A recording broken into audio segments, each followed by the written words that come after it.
Доброе утро. Доброе утро. Доброе утро. Доброе утро. Мы вас очень рады приветствовать снова в эфире. И у нас сегодня прямая трансляция вебинара. И я очень хочу представить наших гостей. I'm very happy to introduce my colleagues and I'm very happy to see you again. И меня зовут Святослав My name Довня. is Святослав Довня. Я детский невролог, и I'm я child эксперт neurologist Фонда and «Обнаженные, I'm the сердца». expert of Naked Heart Foundation. И сегодня со мной And today with me, I'm Jessica Mount-Matney. I'm a speech-language pathologist. я Джессика, я логопед. I work at a school for students with visual impairments and motor impairments. Я работаю в школе, дошкольном учреждении для детей с серьезными зрительными и двигательными нарушениями. My name is Mary Beth Barkasy. Меня зовут Мэри Бет Баркаси. I'm a doctor of physical therapy in the U.S. Я доктор, я физический терапевт из Соединенных Штатов. I have a combination of a teaching job at the university where I also do research in New Mexico. Я работаю как преподаватель в университете Нью-Мексико, учу студентов, также занимаюсь исследованиями. So I teach doctoral students physical therapy, mostly pediatrics. Я обучаю студентов-докторантов физической терапии, в основном это будет касаться детства. And I also work at an outpatient clinic called Explorability's Pediatric Therapy Center. Также я работаю в клинике, она называется Explorability, и это центр для детей с двигательными нарушениями. And we have occupational, physical, and speech therapists there. И там в клинике со мной работают вместе эрготерапевты, физические терапевты и логопеды. Таня, скажи пару слов. Здравствуйте, я Татьяна Морозова, я I'm психолог. Татьяна Морозова, I'm psychologist. Я из Санкт-Петербурга, мы со Славой вместе эксперты Фонда «Обнаженные, сердца». And we are both experts of the Naked Heart Foundation. И сегодня мы будем говорить о детях с двигательными Today we are нарушениями. going to speak about kids with motor disabilities. И у нас большая мультидисциплинарная команда. And we have quite a big multidisciplinary team. У нас есть физический терапевт, Physical therapist, у нас есть психолог, psychologist, у нас есть логопед и специалист по коммуникации, speech therapist and specialist in communication, и невролог, так что and мы neurologist. можем вполне подумать о большой и хорошей программе. That could be quite a comprehensive program. Тань, расскажи, как ты видишь сегодняшний день, что мы хотим сегодня сделать? I'm asking Tanya if she can give us an overview of today's discussion. Я думаю, что мы можем начать отвечать на вопросы, которые нам прислали наши зрители. И большое вам за это спасибо. Каждый вопрос – это достаточно серьезная история. Мы, наверное, будем двигаться по вопросам, добавлять чего-то. А я вот тебя хотел спросить, а может быть переводить мы будем? So Tanya's idea is to give kind of the answers for the questions we are receiving. And I'm asking if maybe we can just start with the general questions to you, how your professions look in the US. Окей, why not? Uh-huh. Итак, мы, наверное, сначала спросим наших коллег, как выглядит их профессиональная деятельность в Соединенных Штатах, чем они занимаются. Окей, how's your profession? So physical therapy in the United States is a doctoral program, so you have to go to 4 years of college and get a degree, and then go again for another 3 years for your doctorate. Физическая терапия в Соединенных Штатах – это образование, которое требует докторской степени, соответственно, 4 года получаешь степень бакалавра, и потом еще 3 года обучения. In the area of pediatric physical therapy, there are many settings in which physical therapists work. В педиатрической физической терапии люди работают в самых разных учреждениях. There are inpatient hospital settings, outpatient settings, like where I work. То есть работают коллеги и в стационарах, в больницах, а также в центрах, как я работаю, когда люди просто приходят на занятия.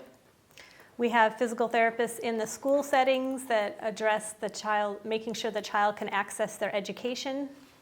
Есть физические терапевты, которые работают в школах с тем, чтобы ребенок мог получать доступ к образованию.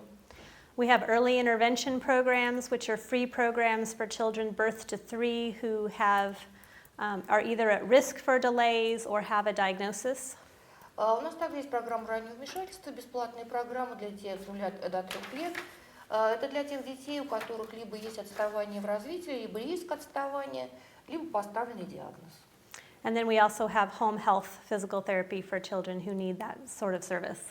И также есть люди, которые работают на дому, для тех, кому нужны подобные услуги. Jessica.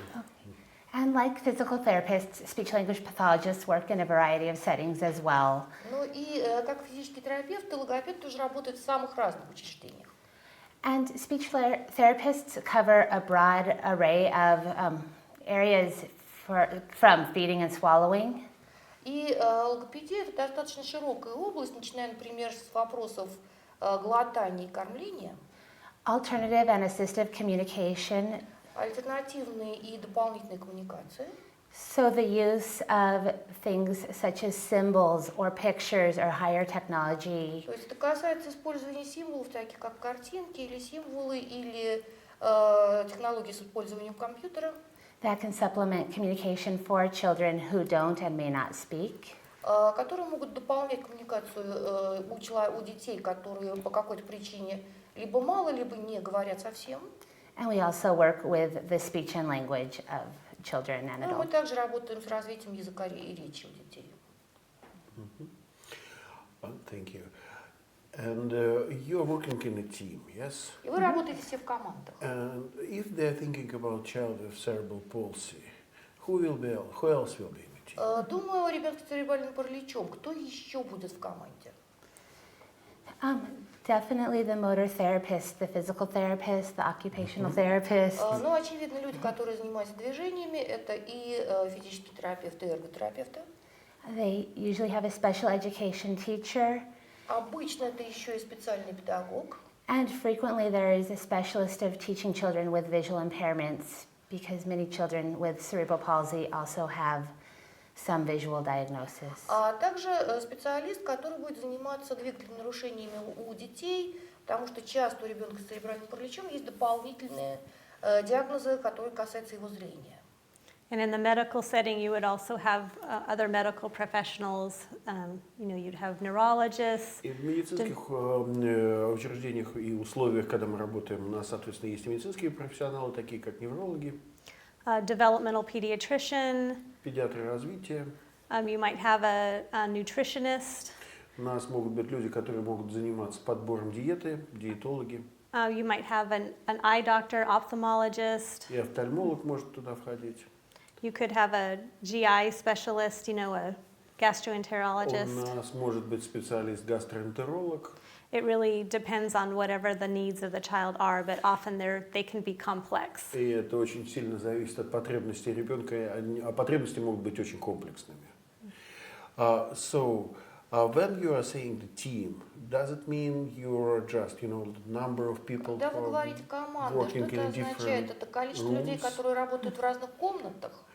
Do they communicate anyhow? Они между собой как-то коммуницируют, эти специалисты. What about the child and the family? А что с ребенком, а что с семьей, как учитывается это? Yes, I should say the most important member of the team is the child and the family. Да, я должна сказать, самый важный член команды – это ребенок и его семья. We very much focus on family-centered care and really asking the family what their goals are for the child. И мы реально сфокусированы на потребностях семьи и всегда спрашиваем, какова ваша цель для ребенка. And our goals are really to support the family and to support the child in their natural environments. И нашей целью является поддержка ребенка и семьи в том естественном окружении, в котором они находятся. So ideally, we like to work in a team, in our centers. В идеале нам нравится работать в наших центрах, в наших командах. It happens most naturally in a school environment, like where Jessica works. Ну и вот как Джессика, например, работает, это естественным образом случается в образовательном учреждении. But even though in my outpatient setting, I'm removed from the doctors, I still communicate with them all the time. Ну и даже в центре, в котором я работаю, у нас там нет докторов, но тем не менее я с ними все время общаюсь. And when you are saying there are no doctors, your profession is medical, but you are not a medical doctor, yes? Right. Вот когда ты That's говоришь, probably very confusing for people here. врач не врач, но у тебя же медицинская специальность, а при этом ты не врач. Yes, I have a clinical doctorate degree, but I'm not a medical doctor, so Да, у it is меня confusing. клиническая медицинская специальность, но при этом я не доктор, врач. Не врач, да? And psychologists are doctors as well, but they're not medical doctors, so yes. И психологи, они тоже как бы имеют медицинское образование, при этом не врачи. А speech therapy? Логопеды? Therapist is a clinical degree. It's not a. You can get a doctorate in research as well. Но это тоже клиническое образование, при этом докторскую степень ты можешь получить, если ты ведешь исследование. But at the same time, what could be very unusual for the Russian speech Ну therapist? что вот совершенно You are running необычно the для X-ray studies нашего with the логопеда, barium and это то, что вы swallowing. проводите рентген, глотание, So с that's more использованием medical бария. than it's here, Это гораздо probably. более такая медицинская штука, In some нежели у parts. нас. Yes. And all speech therapists learn the feeding and swallowing, but most of the speech therapists who do the barium swallow studies in the United States really specialize in that area. У нас всех логопедов изначально обучают по вопросам глотания и питания, но те люди, которые работают, как раз проводят клиническую диагностику с использованием бария, они это достаточно узкоспециальные люди, работающие в клиниках. Thank you. Something else about the teamwork, I don't know. Что-то еще о командной работе? The big part of the life of the child with cerebral palsy is the equipment and special devices. How it Большая works. часть жизни ребенка Parents с церебральным параличом find it это themselves, использование or специального you're оборудования, giving them advices, всяких or- приспособлений, как это все работает. Родители все это покупают, как они это ищут, как это работает. That really takes a team approach, and I'm very thankful that we've got different professionals that address different types Это of реально equipment. требует командной работы, и я очень счастлива, что с вопросами подбора и использования оборудования работают разные профессионалы. So for example, if a child has a lot of spasticity and can't put his or her feet on the ground, Например, если у ребенка достаточно выражена спастика, и он не может опираться на ноги, then we make sure and communicate very closely with an orthotist, somebody who makes orthotics or braces for a child.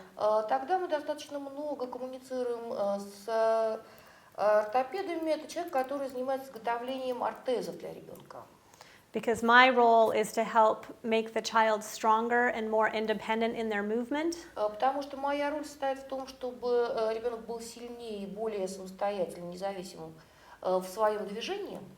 But if a child can't put weight all the way through his or her feet and can't balance, I can't help the child very Но much. при этом, если ребенок не может переносить вес на ноги и балансировать, то моя помощь не может быть такой полезной.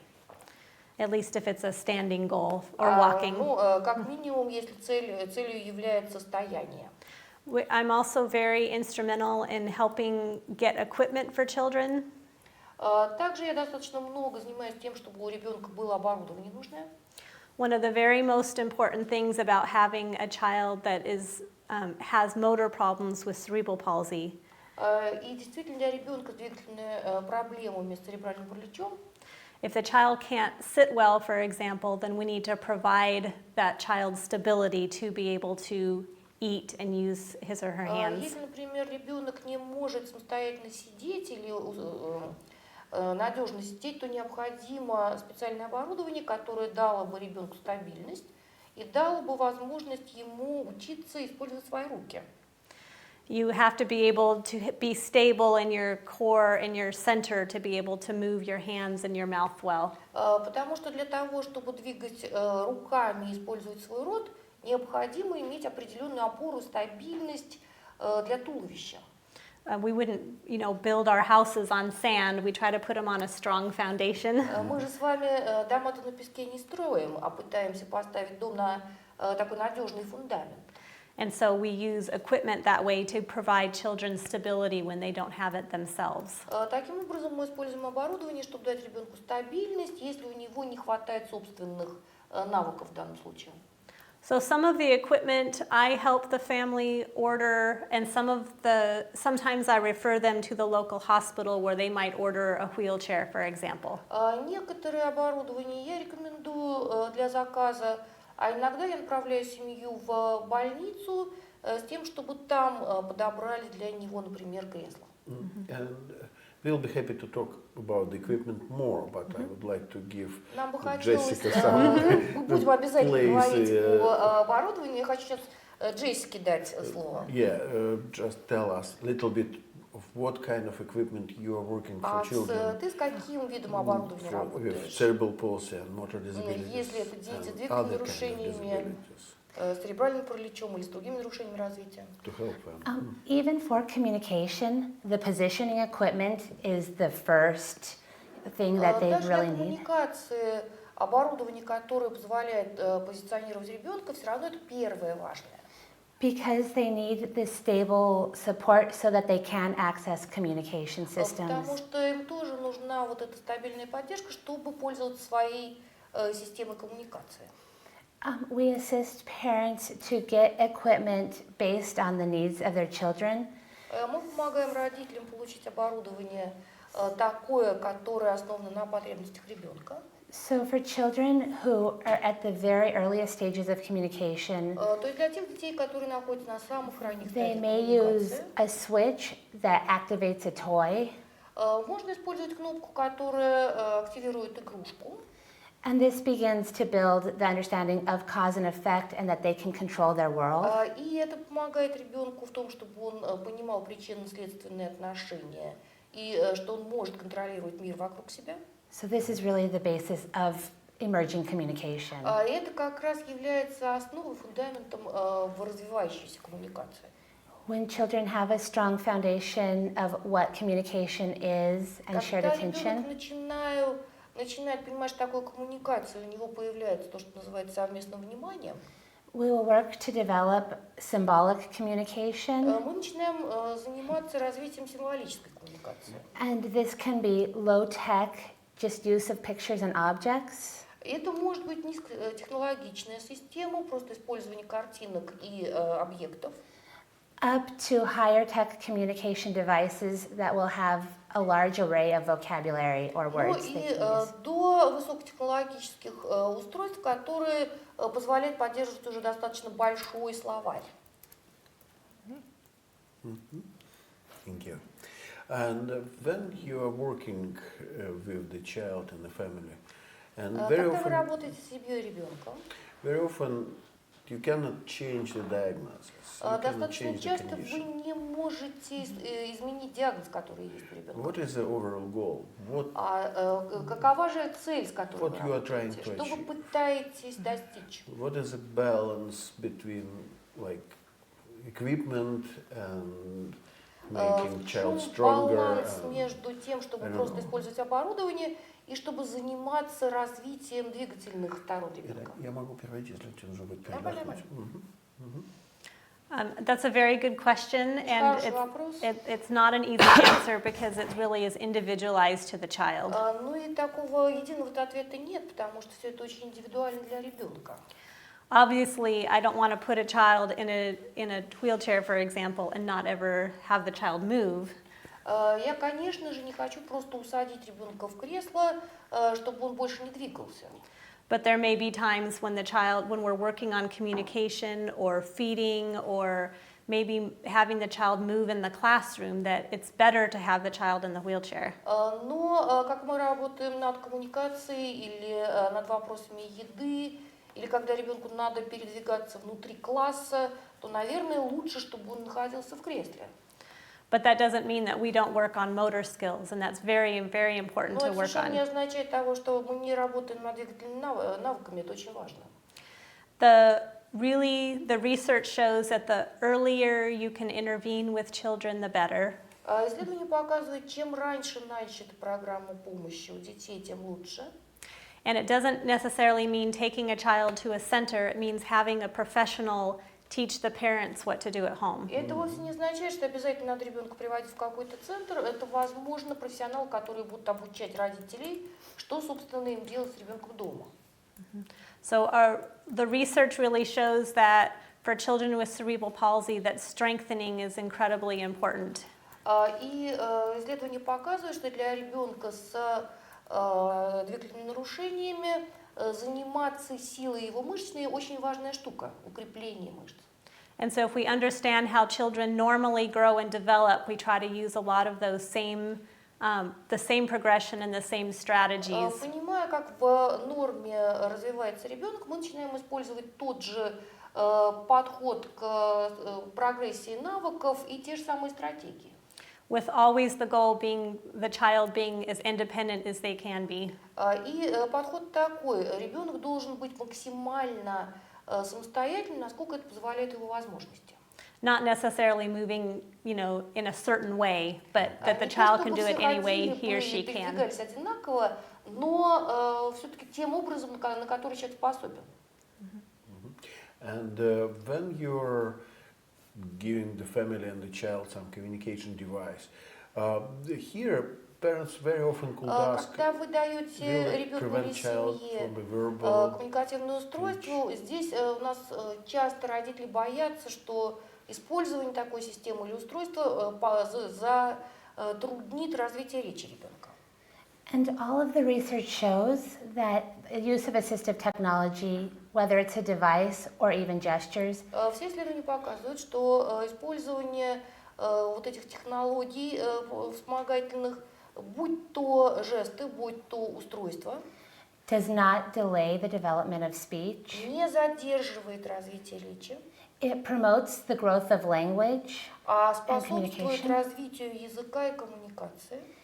And if a child is going to be able to speak, they will continue to develop speech. Если ребенок будет способен говорить, он будет продолжать развивать свою речь. But it's important to look at the function because there's not a magic cure that the child is going to speak or even giving them a device is going to Очень all of важно a смотреть на sudden. это с функциональной точки зрения, потому что нет никакой волшебной таблетки, которая излечит ребенка или сделает так, чтобы он заговорил. I think it really comes down to neuroplasticity, which is Это имеет отношение к тому, что называется нейропластичностью. a lot of the research shows that even though there may have been damage to certain areas of the brain, Но исследования показывают, что даже если есть повреждение определенных участков мозга, that through rehabilitation that there are new connections that can be made. реабилитация дает возможность построения новых нейронных связей. And one of the very most important things is that kids initiate movement and communication on their own. И очень важно, чтобы ребенок мог инициировать как движение, так и коммуникацию самостоятельно. So, for example, if we can get children moving any way that they can, even if it's on the floor, Если мы даем ребенку возможность двигаться каким угодно образом, даже передвигаясь по полу, that's one way that really helps the brain grow and learn new things, and also помогает мозгу расти, ребенку учиться новому, and also spatial cognition, like where things are in а relation также to each other. помогает в построении представления о том, как вещи пространственно имеют отношение друг к другу. Если, sorry, confused between languages. Два языка забываю, как он говорил. So, when you are playing the program from the child, and you know the child will have some motor and communication difficulties, Когда вы планируете how программу early для ребенка и you can понимаете, что give the ребенка device or будет electric wheelchair? трудности с движением или с коммуникацией, как рано вы даете ребенку электрическое кресло либо устройство высокотехнологичное. Plus, how early you will give the special chair for sitting. Или как рано вы подберете специальное сиденье для еды, например, или игры. And for that, we always look back at what children normally do at certain ages. Обычно мы всегда смотрим, что типично развивающийся ребенок способен делать в каком возрасте. So the goal is to really try, because there are certain what we call critical periods of brain development. Поскольку существуют так называемые критические периоды развития мозга, нам всегда надо думать. And when a child is primed to learn, that's when we really want to provide things. Когда ребенку нужно бы этому научиться, мы стараемся дать наше устройство. So for example, when do babies typically learn to sit up? То есть, например, когда младенцы обычно учатся сидеть. And usually by 6 months, they're beginning to learn to sit by themselves. И обычно к 6-месячному возрасту дети начинают сидеть самостоятельно. So if a child can't sit by themselves, then we want to not only work on how they're progressing, but we also want to get them upright some, because that's what they typically should be doing at that age. Ну и с одной стороны мы работаем, помогаем ребенку научиться сидеть, с другой стороны надо, чтобы ребенок уже сидел, что является обычным для его возраста. So a lot of research has shown for children who can't move by themselves.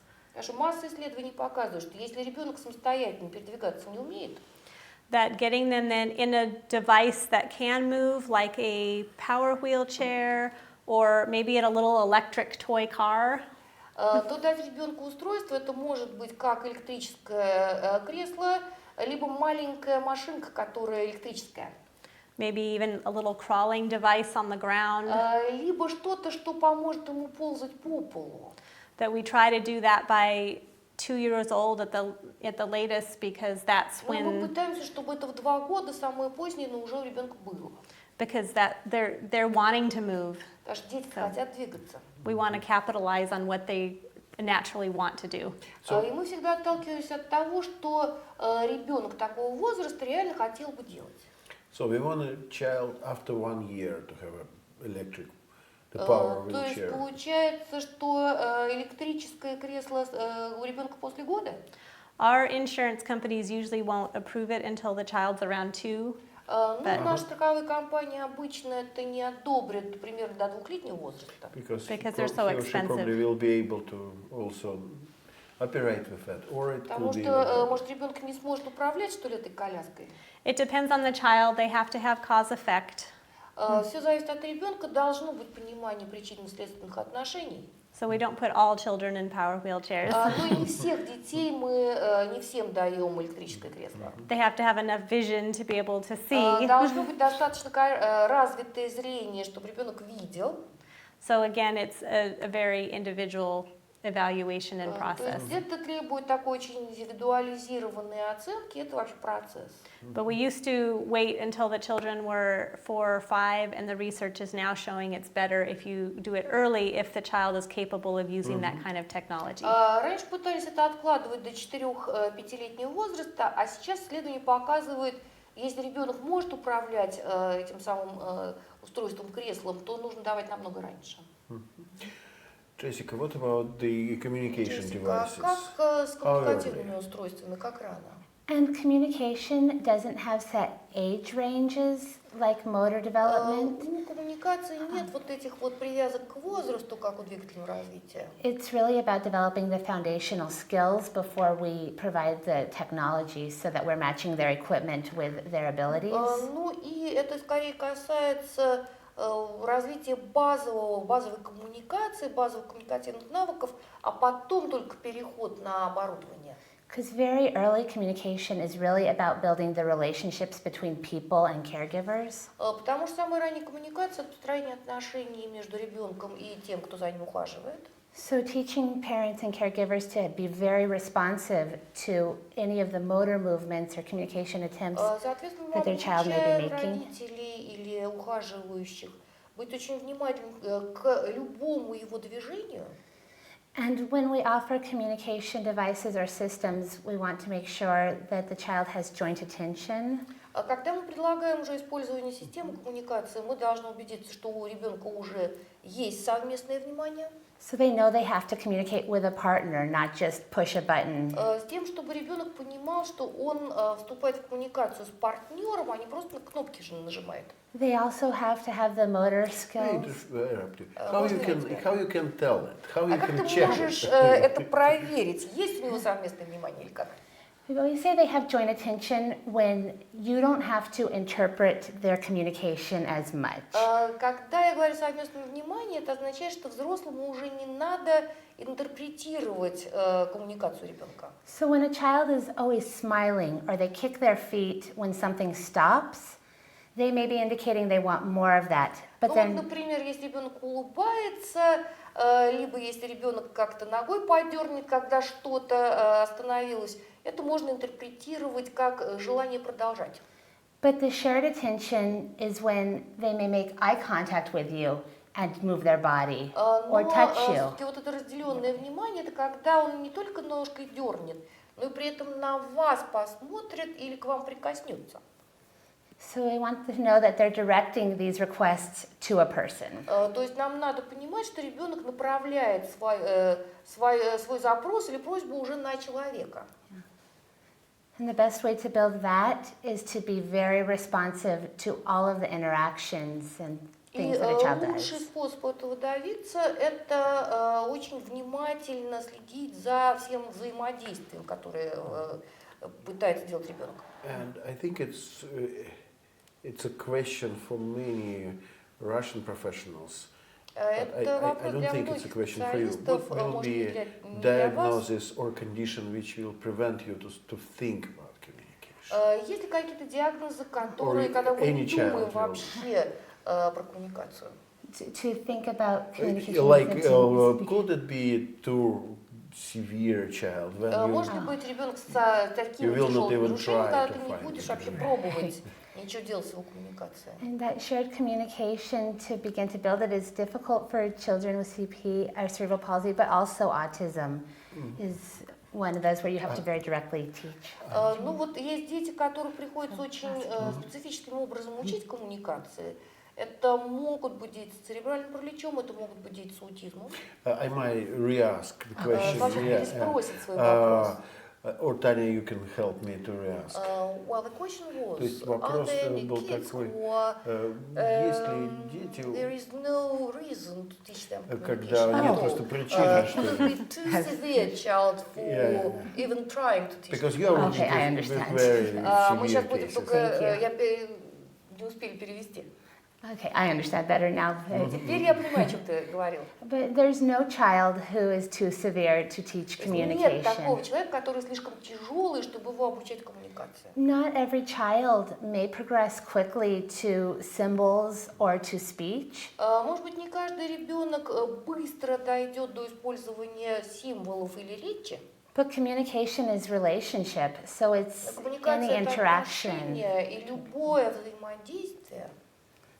So any child can progress to Любой at least the shared ребенок attention. может сделать прогресс и дойти, в том числе до стадии совместного внимания.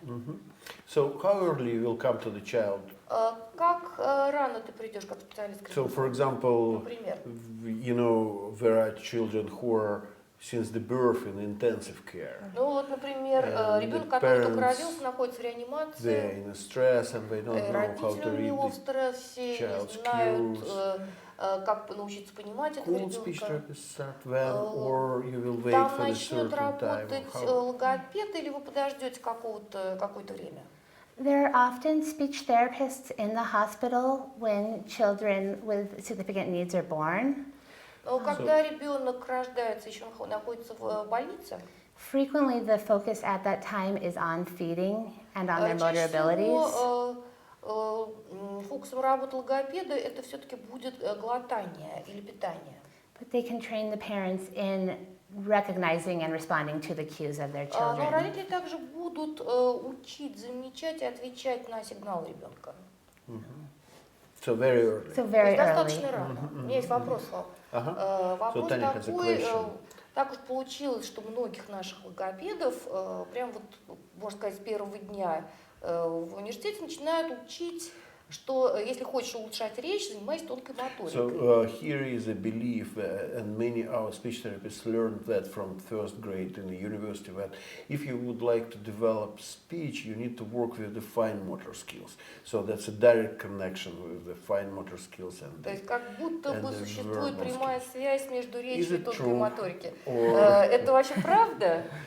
I have never heard the connection between Я fine motor никогда skills не with your hands. слышала о подобной And связи, о том, что речь связана как-то с тонкой моторикой.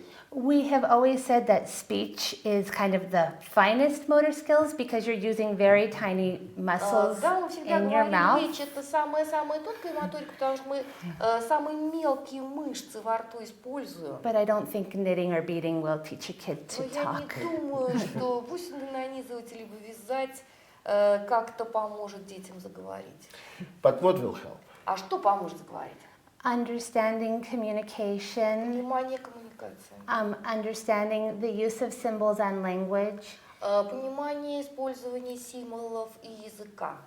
If the child is able to produce sounds and produce words, Если ребенок способен произносить звуки и слова, you can work on the motor skills and the articulation. вы тут можете работать над двигательными навыками артикуляции. But the production of speech is generally not the first target because you Но, can't собственно, речь производства, она не является первой целью. pull words out of their mouth or facilitate speech. Потому что слов ты из его рта не вытащишь. И это сложно сделать с речью. Yeah, they really have to be self-initiated. То есть ребенок должен сам это инициировать. Thank you. Спасибо. Also, it will be, I think, useful for us to learn Наверное, нам more было бы about полезно how еще intensive услышать, насколько интенсивно вы will be a program, работаете. how long it will be. Как долго она Because продолжается, here программа помощи? The rehabilitation quite often is a Потому что у нас short-term, реабилитация часто это like few краткосрочная weeks or штука. months, and then child will come Несколько back. недель with the в gap in году, потом between. ребенок возвращается домой. And as I know, you will involve Насколько я parents in понимаю, between вы of these включаете intensive родителей в treatments. And, процесс реабилитационный. could you tell a little bit about Можете об that? этом немножечко поговорить? Well, and again, it's very dependent on this family situation, where they Конечно, live, всё зависит Yeah, but от and can what you give, resources, yes. ситуации, давайте слова я привожу, Okay. да? От ресурсов семьи, где живут они. But can you give just an examples? Ну, дай пример какой-нибудь. We know from research, we do a lot of research and look at research around the world Мы that знаем из исследований, мы много занимаемся исследованиями, смотрим на то, что в мире есть исследователи, you can make the biggest difference for children early on. что большой прогресс может быть сделан для ребенка, когда рано начинаешь.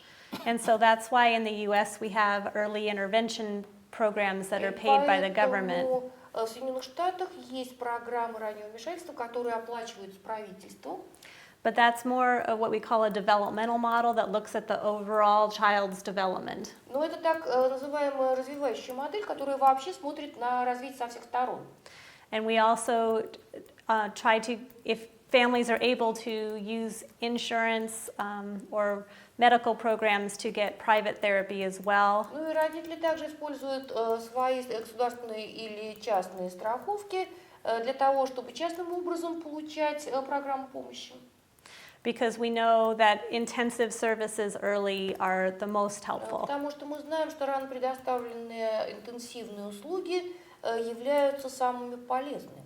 However, we know that, children we maybe shouldn't be in therapy for their whole lives. При этом мы знаем, что, наверное, детям не надо всю свою жизнь получать программу помощи. And I really like what the Tula Center is doing. I wish we had more of that, actually. Мне правда нравится то, что делают в Центре детской психической неврологии в Туле. Где у нас совместный проект, да? И нам бы тоже такого побольше. Where the family comes for an intensive couple of weeks. Там семья приезжает на вот эти вот несколько недель интенсивной реабилитации. And they give the family some things to work on at home, and then have them come back. Затем получают определенные цели, над которыми можно работать дома, а потом возвращаются. And we have some of that in the U.S., but I think that model is a nice model you have here. У нас есть это немного в Соединенных Штатах, но вот ваша модель тоже хороша. Can you tell about your model? Расскажи How про it looks свою like in модель, the US. как она у тебя в клинике выглядит. Yes, and we're trying to do a little more intensive model and then send things home. Да, мы пытаемся интенсивно поработать с семьей, а потом, чтобы они поработали дома. If a child is younger, we'll tend to recommend weekly therapy at least. То есть, если ребенок маленький, то как минимум раз в неделю надо заниматься. Once they get to be school age or so, we might just check in every now and again and let them get therapy in school to access their education. Или дошкольного возраста, мы будем смотреть на ребенка, но, скорее всего, большую часть программ он будет получать в образовательном учреждении. Let me clarify for people who are listening. Давайте я уточню для тех, кто нас Child слушает. can get once a week therapy for how long? For То years? есть ребенок будет получать раз в неделю, как надолго, годы целые. It's probably different because it depends on the insurance plan. Ну, все будет очень отличаться, все в зависимости от того, какая это At the статистика. average, I mean, it could be long, yes? It could be Это может long. быть достаточно длительно. For child with cerebral palsy, Для ребенка с двигательными нарушениями. will be opportunity to visit the same professionals. Будет возможность к одним и тем же специалистам Physical therapist ходить, and speech к therapist, логопедам, к OT. эрготерапевту, к физическому терапевту. We call it having episodes of care. Мы говорим это эпизодическими занятиями. Where we might have a child come in and do therapy for a little while, Когда ребенок приходит, какое-то время получает программу помощи, maybe 3 to 6 months, может 3 или 6 месяцев. and then let them go for a while and just be kids. Потом на какое-то время мы отпускаем их, прошу пожить ребенком. Sometimes they might have a change in their medical care, or they might have a surgery, for example, and then we see them again. Да, допустим, какие-то медицинские происходят изменения, например, ребенок получает оперативное вмешательство, и мы, может быть, опять с ним будем встречаться. Or they might be going through a growth spurt, and we really need to work on keeping muscles stretched out that are getting tight. А может быть, допустим, ребенок начинает расти, и нам надо, чтобы мышцы поспевали за этим, чтобы они не чтобы их мы вытягивали. Does that answer your question? Yeah, I Как-то think so. ответил Yeah, на твой вопрос? thank you, Да, thank да, you. думаю, что That's да, very спасибо. comprehensive. And you are working in the school settings. А ты And работаешь that's a в very special образовательном учреждении, это достаточно специальная школа. But in the main tendency in the US is an inclusive При education. этом мы знаем, что основная тенденция Where is the Соединенных border? Штатов How это инклюзивное you are образование, это deciding that специальное. the child might be in this Как very вы special settings? решаете, какой Is it ребенок good for the пойдет в child? специальную What do you think? школу, What is your personal какой opinion? ребенок в инклюзивный сеттинг, хорошо ли для ребенка инклюзия, как проходит процесс принятия решений? For all of our school-age children with special education, Для всех наших детей школьного возраста, которые в системе специального образования, there's a meeting each year that establishes a plan for their goals.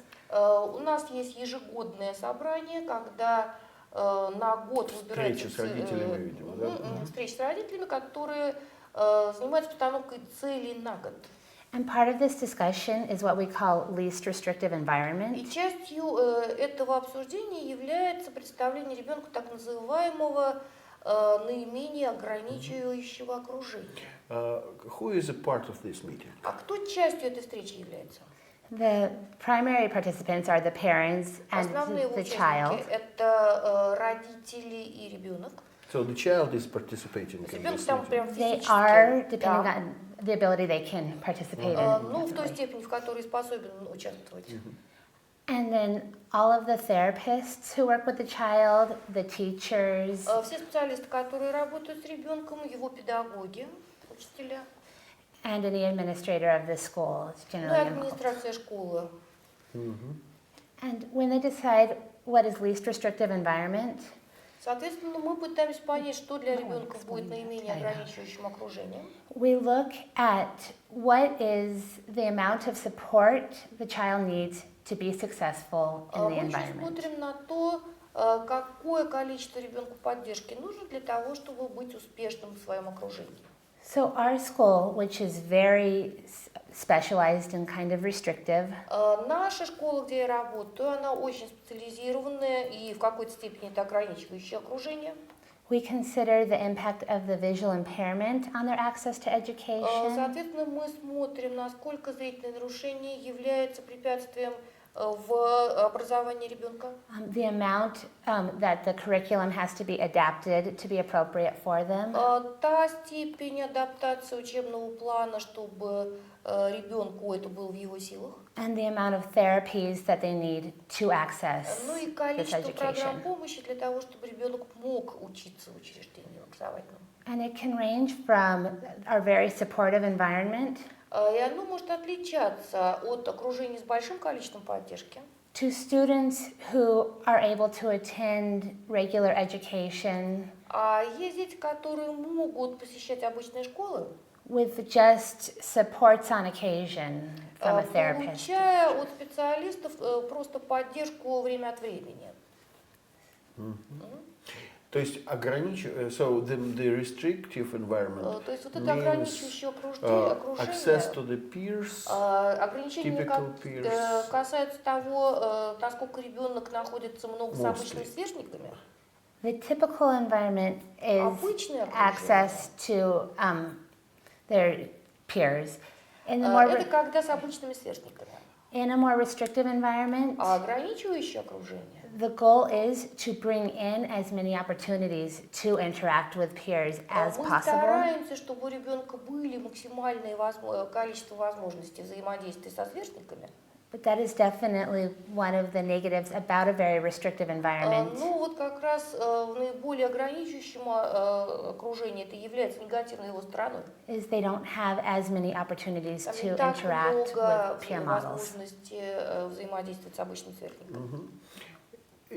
Я просто по-русски скажу, что это похоже аналог нашей вот специальной школы, специальной группы, The school we are где только working is дети something с like we нарушениями have as a special находятся. education, because there are only kids with disabilities there. But you have the only this kind of school for entire Такая state, школа yes? у вас, она единственная на весь штат, ведь, да? So there are very few kids, На самом so деле не majority так are много детей included, находится в yeah? специальном образовании, потому что большая часть детей, они Is it- все-таки в Is инклюзивном it possible for the child visit your school and then go back, А можно, or чтобы ребенок посещал вашу школу, а потом to- возвращался в to инклюзивную? increase the amount of time С тем, with чтобы the увеличить typical постепенно peers? количество времени нахождения с обычным сверстниками. That is always the goal, Это всегда наша цель. is to progress a child towards the most time with typical С peers. тем, что ребенок максимальное количество времени как раз находился среди обычных сверстников.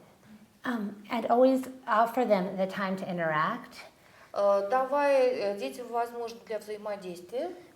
but we always have to remember that general education may not be least restrictive for some of our students. Но мы должны помнить, что для некоторых из наших детей вот это обычное образование может быть, собственно, как раз инклюзивно не становиться менее ограничивающим.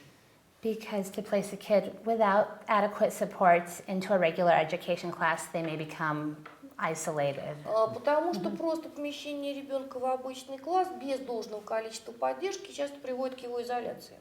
I'm just afraid that the people who are watching us, they Я просто don't боюсь, understand, которые, because we are слушают, saying a они very не general совсем, things. Like, понимают, it seems о like чем everyone мы should be in a говорим. special school. Or, Потому что Right. кажется, so то ли все can you должны give быть в специальном some examples? образовании. Who can be included? Can you Дайте work in мне a какие-то typical примеры, school? кто может ходить в обычную школу, Who will be in a а more кто будет restrictive ходить в environment? специальную школу. Most of our children, once they leave our school, go into the public education, which is a typical school. Большинство детей, которые заканчивают это дошкольное учреждение, где работает Джессика, они потом в школу пойдут в обычную. And there are different levels of support in that school, И в этих школах будет разные уровни поддержки. but there are always opportunities to interact with peers. Но при этом всегда будет возможность с обычными детьми-то и взаимодействовать. And just to reiterate, her school goes up to what, 5 years old, so this is До какого early. возраста они ходят Yeah. в твое учреждение? До 5 лет, на самом деле. So that might if be a confusion, because Yes. here we will not call that school. Right. Наверное, Because- штука такая, мы всех путаем, потому что у нас дошкольное учреждение никакой школы не назовем. Hers is really preschool, hoping to Yeah. prepare the children to go into То есть это as на much of a самом деле regular school детский environment as сад, they can. который помогает ребенку подготовиться к тому, чтобы потом пойти в обычную школу. And it's more like a center when you are developing the support program and Ну when you и are к тому же transferring. это центр, в котором вы развиваете программу помощи с тем, чтобы перевести потом эту программу туда, где учится. So that's just confusing the old name Это of просто the... вот это вот название твоей школы, твоего учреждения, школа для детей. Because it's true, many children here don't go till 7, right? А вы здесь в России же в школу-то не идете до 7 лет. But the last 2 grades in the preschool, they are very Ну, similar у нас to в your детских school. садах последние 2 года, они очень похожи на то, что вы делаете в вашей школе первые 2 класса. The main difference is the school here and the school in the US is obligatory. So Основное отличие state в том, should что, provide. собственно, школьное образование у нас является, у нас But in обязательно. Russia, that's a little bit later. А мы просто начинаем это обязательное образование чуть-чуть попозже. But basically, it's Но на самом looks деле оно very similar. выглядит примерно так же. А, Может, как к вопросу? Ну вот у нас еще есть много общих всяких тем, конечно. There are some general topics also. I was asking, maybe we should start Just let us kind of summarize. Ну, давайте попробуем обобщить. So you had been talking about independence, Ты говорила про development самостоятельность, and развитие prevention for the secondary complications. и предотвращение вторичных нарушений. So for every child with cerebral palsy, То есть you для will каждого ребенка с церебральным provide the параличом program in all 3 dimensions. будете вы развивать программу во всех 3 направлениях, да? Yes. Да. And there is nothing to be like a prior than other. И никогда одно all- не является важнее другого. All parts are important, yes? All Все, parts are все important. важные части этой Sometimes программы. there may be certain times when one becomes more important, Иногда, конечно, бывает, что какая-то часть становится более важной, but they also go hand in hand together. но все равно все это всегда идет рука об руку. So the child will get the equipment, the То есть child will ребенок получит и have оборудование, some sessions to develop the strain, и будут занятия And the на skills. укрепление, на то, чтобы развивать двигательные навыки. and you also will provide some kind of the postural management to А prevent the также будет contractures. программа менеджмента положения тела в течение дня. And lots And of you work will with involve the parents. И очень family. много работы с семьей. Thank you. And when we Спасибо. are thinking about А communication, когда мы говорим о коммуникации, you will also teach the parents тоже будете учить родителей, how to read the cues, как читать сигнал and you ребенка. will choose the special equipment if it's И вы needed, тоже будете подбирать together специальное with the оборудование, family, если это необходимо вместе с and give семьей, them so they can и take that давать, to the собственно, family. это Yes? оборудование, So эту that's систему, not just чтобы in your ребенок class. пользовался. Это не только у тебя в классе, да, ребенок использует свою систему коммуникации. And there is no danger in the И нет use of alternative никакой communication. опасности использования альтернативной или дополнительной коммуникации. And child will develop the verbal И speech ребенок будет развивать вербальную if речь, there will be. если у него будет такая возможность. У меня вопрос к So Джессике. Tanya has a question to Jessica. Мне кажется, что у нас немножко излишнее внимание уделяется обучению ребенка просить. Это важно, но So обучение просить это не единственная функция коммуникации. here we are using a lot of sessions just to teach child how to ask for something, How to request. how to request. But it's not the only communication function, and there are other important parts. Yes. Yes, there are. Да, есть другие важные коммуникативные функции. Requesting is often the first function children learn Просить это обычно первая функция коммуникативная, которую учится ребенок, because it's motivating and they get something in return. потому что она очень мотивирующая, ребенок всегда получает что-то в ответ. But we want to look at ways for them to direct people, comment, Но мы хотим, чтобы ребенок также направлял людей, комментировал, engage socially, and play. социальным образом вовлекался. So, I'm talking about protest now. Oh, yeah, Because a lot of kids are having a lot of difficult behaviors because Но we и are not многие teaching them to дети, protest у них будет in a много proper нежелательного way. поведения, если у них Yes. нет способов сказать нет, отказаться и протестовать. Это социально приемлемым способом. Exactly, and learning to shape their protests into an appropriate И, form of собственно, communication. протест надо учить детей переформулировать в более социально приемлемую форму коммуникации. Thank you. Спасибо. So now we are coming to the А вот individual теперь мы questions. подходим к вопросам. And I think that this question is for you, Marina. Okay. Вот это, наверное, для тебя, Марибет. Marina, I am a mom of the child with cerebral palsy. Здравствуйте, я мама ребенка с церебральным параличом. My child is 16 years old. Моему сыну 16 He лет. can stand up and he can move with my support. Он стоит и передвигается с моей поддержкой. But unfortunately, with every year, it's more and more difficult. Но, к сожалению, с каждым годом это сложнее и сложнее. I still have a hope. У меня все, я не теряю веры. I would like to know what I can do in our case. Мне хотелось бы узнать, что можно делать в нашем случае. He already has some changes in his joints. У нас уже есть And his legs изменения and в arms суставах. moving more and more. Руки и ноги сгибаются, разгибаются с большим With more and трудом. more difficulties. Thank you if you can give Спасибо, me any если advices. сможете чем-то помочь. Yeah, this is a very common question because it's we know through research and for following kids with cerebral palsy that the older they get, oftentimes it gets harder to move. Да, это очень важный вопрос. Мы часто такие получаем. Исследования и практика показывает, что чем старше становится ребенок, тем сложнее может ему быть двигаться. Especially if you have spasticity, Особенно если у нас спастика. and especially when the muscles start to get tight. Особенно когда мышцы становятся напряженными. And the joints don't move as well. И суставы не очень хорошо двигаются.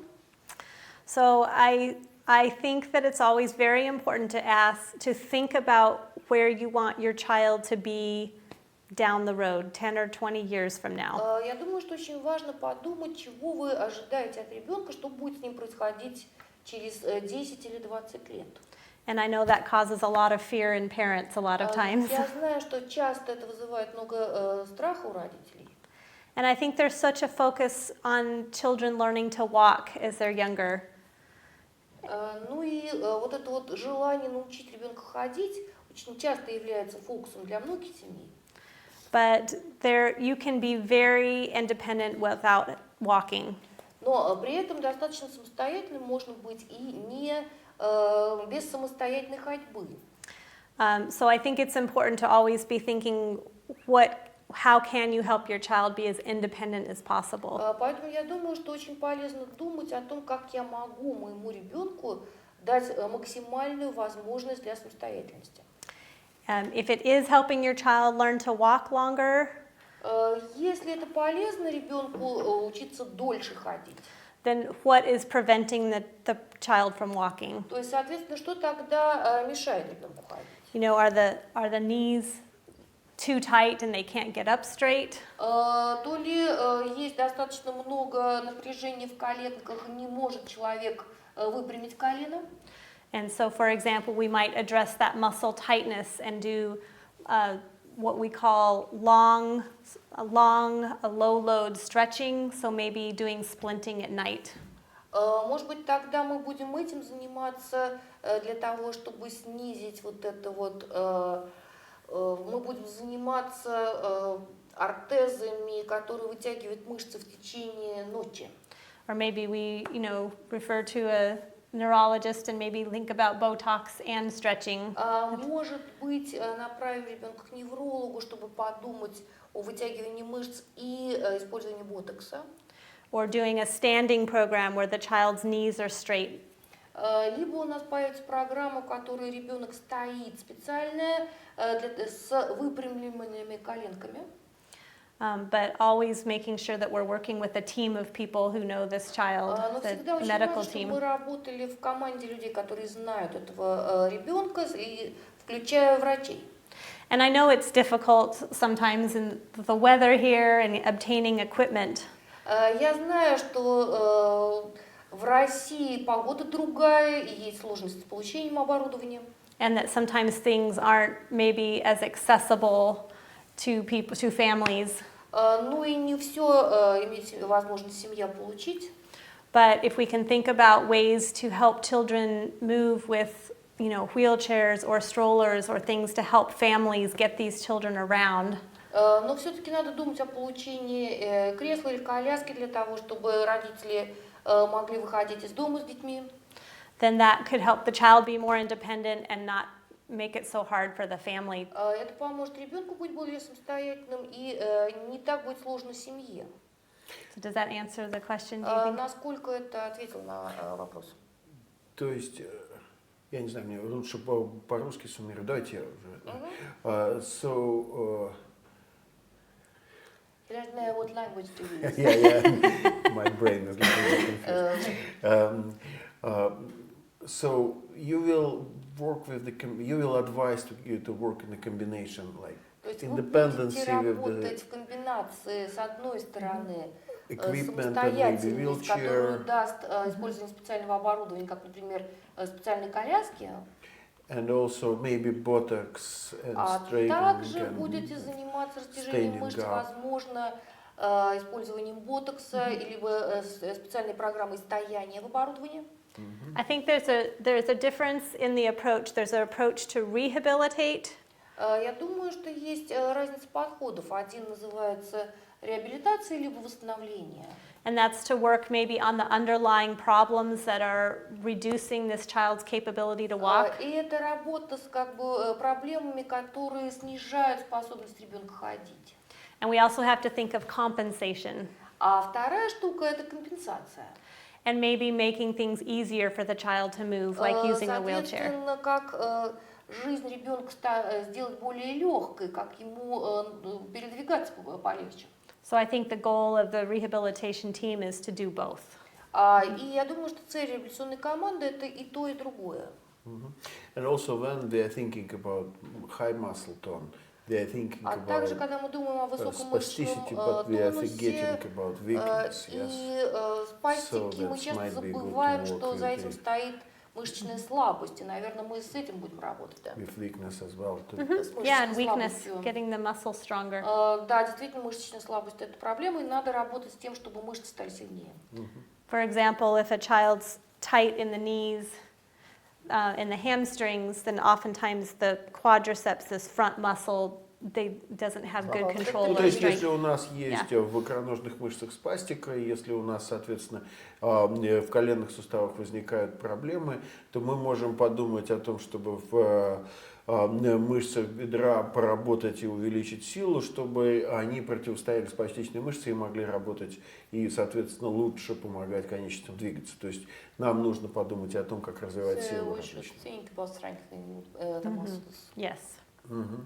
And the most of the questions are about И the большинство physical part. вопросов о физической Probably because it's more kind of common части. Может here быть, потому что здесь to все think about почаще cerebral palsy as a physical disability. думают о церебральном параличе как о некотором заболевании. So if you will want to comment something, Если please хочешь do, because пожалуйста, Джейсон, because присоединяйся. I don't want to miss your kind Я of не part of хочу, чтобы expertise just твоя because часть we are экспертизы здесь asking them затерялась, mostly the просто потому questions. что там задают такие достаточно медицинские вопросы.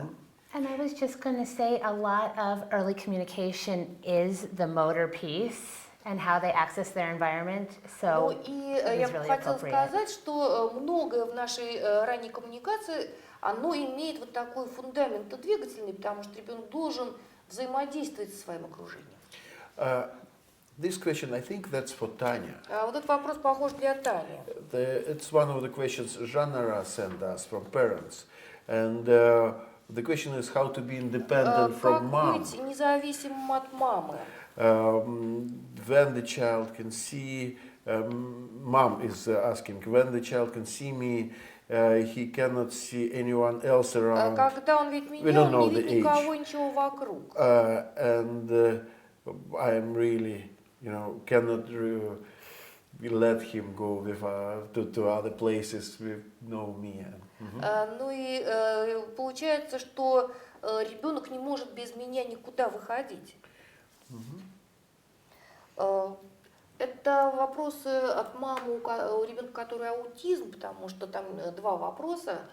Эта штука очень важная, действительно есть, Слава, ты переводишь, да? Да-да-да, но ты просто делаешь паузу. Есть такая проблема зависимости от ухаживающего взрослого. So, yes, that's a question from the mom who has a child with autism, and there is such a challenge when child become dependent. И очень здорово, что мама об этом уже думает. Похоже, ребенок пока маленький. So that's great that mom is thinking about that and the child is still young. И действительно нужна помощь профессионалов, чтобы потихонечку эту зависимость преодолевать. And we need support from professionals to overcome this. И здесь важна и коммуникативная часть этого вопроса. And that's important part of the communication here. Потому что часто зависимость является следствием недостатка собственной коммуникации ребенка. Because this dependency often could be some weakness of the child's own communication. То есть для того, чтобы что-то попросить, от чего-то отказаться, привлечь к чему-то внимание, ребенку он вынужден пользоваться помощью другого человека. So the child needs mom as a tool to get something from others. Я знаю центр, который посещает мама, она задала вопрос из Астаны, и я думаю, что оценка коммуникации ребенка и оценка способностей ребенка, построение программы. Because this question from Astana, from Kazakhstan, and there are people who can assess the communication and who start the program. Программа, которая будет направлена на приобретение самостоятельных навыков, оно поможет потихонечку эту трудность преодолевать. So the program which will depend the dependency skills will help with this. И мне кажется, просто важнейшей частью этой программы помощи будет развитие коммуникации ребенка. And the most important part of the program will be developing the child communication. И возможно использование какой-то системы коммуникации в зависимости от особенностей ребенка. Это может быть PEX, это может быть устройство, это может быть коммуникативные доски. And maybe child needs a communication system like PEX or communication boards or something like that. Вот, наверное, как-то так. У тебя есть что добавить? Anything to add? Я думаю, что вообще, в принципе, я не знаю возраста ребенка. I don't know the age of the child. И мы иногда пытаемся увидеть любую проблему у ребенка, у которого есть нарушение, из-за нарушения. Sometimes we are thinking about the problem just because of the fact that child is having some kind of disability. Но, может быть, это просто обычный двух-трехлетний ребенок. For the child who is 2-3 years old. И он не хочет маму отпускать, устраивает истерики. И, может быть, и не нужно здесь никаких. Просто стабильность. Just stable thing. Поэтому очень сложно отвечать на такой вопрос. Но я согласен с Таней, что нужна программа, которая поможет разобраться.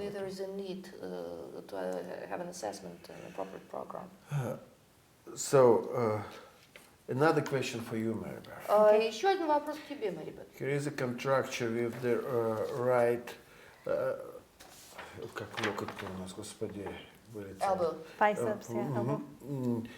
In this joint. Разгибательная контрактура правого локтевого сустава. And also right контрактура правого голеностопного сустава. And the right leg is shorter with 1 centimeter. Правая нога на 1 сантиметр короче. The valgus on the right feet. Вальгусная установка правой стопы. So, what kind of program will be for the gemmiparalysis? Какая программа будет для ребенка с гемипарезом? And again, we don't know the age of this child, right? No. Опять же, мы здесь тоже не видим возраста ребенка в этом вопросе. And the mom name is Naila. А мама зовут Наиля. It's a good question, and I'm glad you're writing in questions to ask, because I think it's always wonderful to advocate for your children. Хороший вопрос, и здорово, что вы задаете этот вопрос, потому что родители всегда лучший адвокат для своего ребенка. So we know children with hemiplegia oftentimes have shorter limbs on their involved side. Мы знаем, что дети с гемиплегией, гемипарезом, у них обычно конечности вот на вот этой поврежденной стороне короче.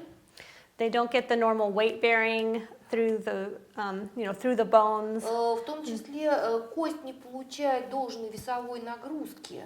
And because they don't use that side as much, Поскольку вот эта сторона тела используется меньше, the pull of the muscles on the bones doesn't, cause the bones to grow quite as much as the other мышцы не side. так растут, соответственно, не заставляет кость расти так же, как это происходит на неповрежденной стороне. So it doesn't matter so much in the arm if the arm's a little bit shorter. Это не так важно, если рука чуть покороче. But it's important with the leg that if there is a difference in the size of the legs, Что касается ног, если есть укорочение одной конечности, that you might want to see a medical professional maybe putting a little bit of a lift in the shoe.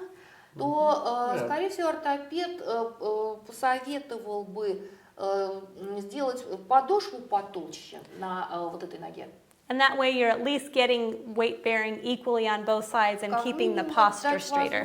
Даст возможность равного переноса веса на обе конечности и выпрямит тело в пространстве.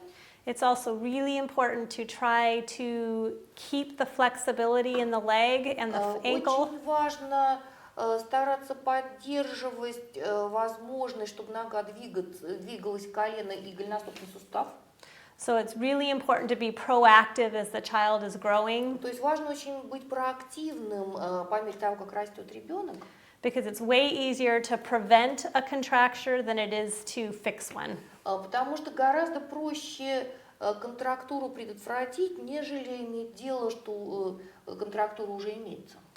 So we know through research that just giving a short stretch to a muscle with spasticity doesn't really work. Мы знаем, что короткое растягивание спастичной мышцы особо не работает. But that if you can position a child in a certain way for longer periods, it helps. Если ребенок находится в правильном положении долгое количество времени, то это помогает. So sometimes we recommend night splints that keep the legs straight at night. Иногда мы рекомендуем сплинты на ночь, которые позволяют выпрямить конечность в течение времени, когда ребенок спит. And the ankle in the right position, for example. Выставить голеностопный сустав в правильное положение. If the ankle is starting to get tight, then we might think about doing something like serial casting, which I knew is a new thing we're teaching here. Если таки формируется контрактура голеностопного сустава, мы часто рекомендуем делать то, что я знаю, что для вас немножко новое, это сильное гипсование. And it's a cast that you put on maybe for about a week, and then you take it off and put another one on. То есть это То гипс, есть который... это гипс, которым можно ходить. Это не совсем гипс, это материал, да, который фиксирует ногу в определенном положении на неделю. Затем этот материал снимается, сустав выставляется в другое положение. Но ребенок при этом продолжает двигаться и ходить. Это это называется сильное гипсование. Casting when you are lying down, you are moving. The child is still active. То есть ребенок продолжает быть активным. Because here we have this old-fashioned serial casting when the child is just putting in the когда front. мы пытаемся выставить конечность в правильном положении, при этом ребенок не двигается. Yeah, no, the child runs and plays just like normal. Ребенок бегает, играет, как обычный. And then we also make sure that we can usually get more motion in the calf, for example, but then we have to make sure that they go into an orthotic or a brace that holds that. То есть нам надо, чтобы мышца двигалась, но при этом нужен быть подобран ортез, который позволяет вывести конечность в правильное положение. Чтобы это вместе работало. And it should be together. Yes. And also for the upper extremity, the research. Что касается верхней конечности, что исследования показывают? The research really shows there's two methods that work very well. Что есть два метода, которые хорошо работают. And obviously, the younger you can do this, the better. Ну и понятно, чем раньше начнешь это делать, тем лучше. But one is using toys that the child has to play with their hands together. Первое – это использование игрушек, которые позволяют играть двумя руками. One of the common misconceptions is that children with a hemiparesis are going to use their hand as a functional hand. Одна из неправильных недопониманий при гемипарезе, что ребенок будет точно так же использовать свою более слабую руку, как и обычную руку. And that doesn't happen. So Это не происходит на самом деле. we need to teach the child to use it as an assisting hand as То much as есть possible. ребенка скорее надо учить использовать эту руку как не ведущую, а помогающую. So for example, it's not an appropriate goal to have the child learn to write with their affected hand. То есть совершенно неадекватной целью было бы учить ребенка писать вот этой рукой более слабой. But maybe to be able to hold, hold a cup and take a lid off, for example. Например, иметь возможность держать, допустим, чашку, снимать с нее крышку. So really using toys that children have to use both hands together is very helpful. Очень полезно использовать игрушки, которые требуют использования обеих рук. If the child is young and can tolerate it, it also works to constrain the stronger side and have them only use their affected side. Если ребенок еще маленький и сможет это перенести, часто используется подход, который ограничивает использование здоровой конечности и заставляет ребенка использовать конечность, с которой трудности. How long you will Как do долго that ты for the будешь это child? делать, терапию с ограничением? Per day? В течение And дня, then например. how long during Как which долго это period? Because делается? that's very confusing for me. Потому что для And многих родителей We это так actually вот have непросто. the question from another mom. Там есть вопрос от другой еще мамы. Your name is Nina. Ее Нина зовут. How you can help to activate my daughter's arm? Как помочь ребенку заработать рукой? Она, Because she has a right у hemiparesis. нее We левый already started massage, the gymnastic, Мы делаем массаж, acupuncture, some electrotherapy, ЛФК, manual иглы, therapy, osteopathy. мануальную терапию, остеопатию. Yes. I do want to address massage because I know that's a very common treatment Я here. хотела поговорить про массаж. Я знаю, что здесь его очень много используют. And I think we do a lot of infant massage in the U.S. Мы делаем массаж младенцев в Соединенных Штатах. And that's more about teaching a baby to self-regulate their sensory systems. Но это больше касается того, чтобы помочь ребенку, младенцу отрегулировать свои сенсорные системы. And also the bonding between the parent and the child. А также этот младенческий массаж помогает в установлении отношений между мамой и ребенком. And maybe to give some sensory stimulation to that Ну и arm. какую-то сенсорную стимуляцию для этой руки. But massage is not going to get a child stronger Но массаж не сделает ребенка сильнее, and will not teach a child to use their arm more. не научит ребенка лучше использовать свою руку. We say that it needs to be a task-oriented approach. It has to be something the child is driven to do. Мы говорим, что это должен быть подход, ориентированный на цель, чтобы ребенок делал то, что ему нужно, хочется делать. And the good news about kids is they usually are very motivated to play. И хорошая новость про детей, они обычно очень мотивированы, чтобы играть. So we use that innate curiosity to really get them to use their arm actively. Мы используем их любопытство для того, чтобы они использовали свою руку более активно. Active therapy, where a child is moving themselves, is always works way better than passive things. Потому что активный подход к реабилитации, когда ребенок сам двигается, они работают, конечно, гораздо лучше, чем пассивные. Because that's what makes the connections in the brain when a child tries to move Потому themselves. что именно вот это самостоятельное движение позволяет развивать связи внутри мозга. So the question about the constraint therapy, I'll go back to. То есть я хочу вернуться к идее терапии с ограничением. I just want to ask Jessica about the А я Джессику хочу effectiveness спросить. of the massage for the А по поводу verbal массажа speech again. логопедического. Because here it's a very Потому что popular здесь thing очень to часто такое provide делают. so-called the oral motor massage. Орально-моторный или логопедический массаж. Will you Ты rather будешь use alternative communication использовать and some альтернативную feeding коммуникацию, techniques, работать с or едой, или you're ты providing будешь massage for the oral? массировать там во рту что-то? I think for the same reasons Mary Beth Ну, described, по той же причине, которую рассказывала Мэри Бет. massage is sometimes used to awaken the oral muscles sensorially for feeding. Иногда массаж используется для того, чтобы разбудить сенсорным образом мышцы для помощи с принятием пищи. And there's some use of vibration and things to do that, but it does not stimulate the speech. Иногда используются вибрации или подобные подходы, но это никоим образом не будет стимулировать развитие речи. It needs to be more active approach again. То есть там должен быть более активный подход. The child needs to initiate. Ребенок должен инициировать. Thank you. So, sorry I А вот interrupted теперь, да, you with извини, я тебя constraint прервал, therapy. давай по поводу терапии с ограничением.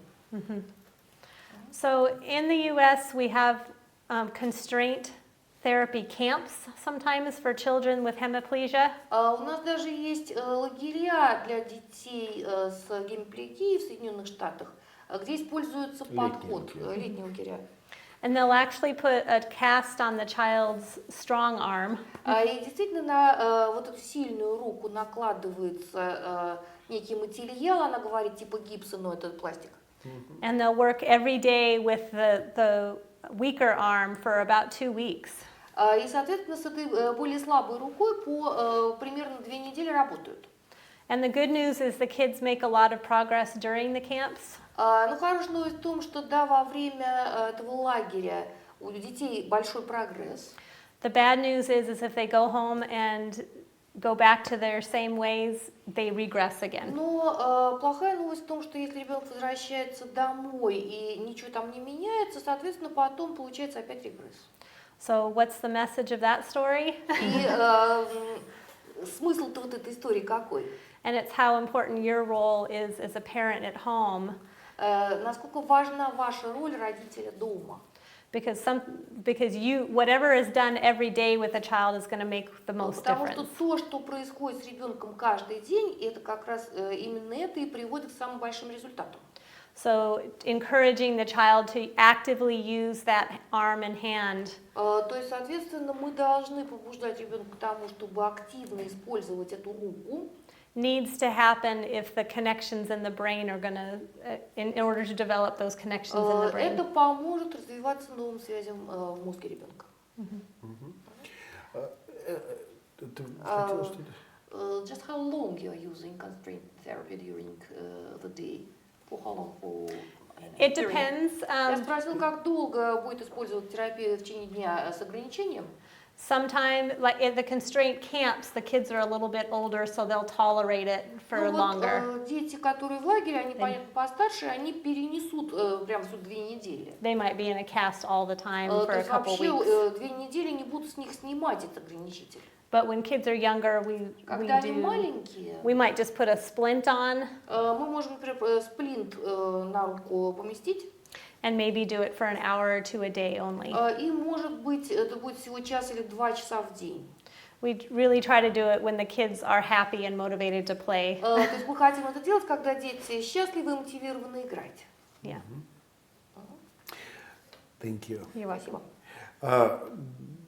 Do you think there is a need to commend the acupuncture, А будем мы комментировать акупунктуру, electrotherapy?